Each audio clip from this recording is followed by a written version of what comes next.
So, I'm going to be presenting on Clostridium difficile prevention through hand washing as opposed to using hand sanitizer. And my name is Miranda Hooker.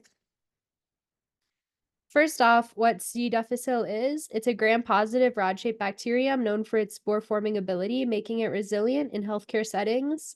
It causes C. diff-associated disease, or CDAD, by proliferating when normal intestinal flora are disrupted, producing toxins. The bacteria spreads via feces and contaminated surfaces like commodes and bedside tables. Healthcare workers can transmit it to patients. It's the most common cause of healthcare-associated infections in the U.S. C. difficile spores persist for months and are resistant to cleaning. It's linked to about 14,000 U.S. deaths annually, primarily affecting those on antibiotics in medical care. This poses a great call to action for healthcare providers, as providers are a great transmitter of C. difficile.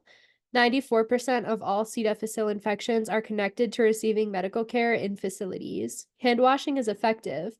Hospitals found to follow infection control recommendations lowered C. difficile infection rates by 20% in less than 2 years. The conclusion is patients, care providers must do a better job with prevention strategies. By practicing proper hand hygiene, we can prevent the spread of C. diff and protect ourselves and our loved ones. Hand washing versus hand sanitizer. Proper hand hygiene is critical to prevent C. difficile spread, as it survives on surfaces for long periods of time. Hand washing with soap and water effectively removes C. difficile spores, which are highly resistant to alcohol-based sanitizers due to their protective coating. Hand sanitizers disrupt bacteria and viruses but cannot penetrate the spore's coating.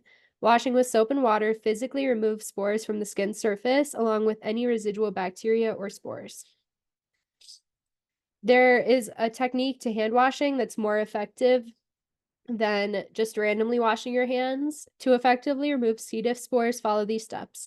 Wet your hands with water, apply soap, scrub all surfaces of your hands for at least 20 seconds, and rinse thoroughly, drying with a clean towel. This simple practice can significantly reduce the spread of infection. Hand washing effectiveness in healthcare settings. A study published in Annals of Agriculture and Environmental Medicine found that proper hand hygiene, including hand washing with soap and water, significantly reduces the transmission of healthcare-associated pathogens, including C. diff. Effective hand hygiene practices are critical in preventing healthcare-associated infections in hospitals and long-term care facilities. And here's my list of references.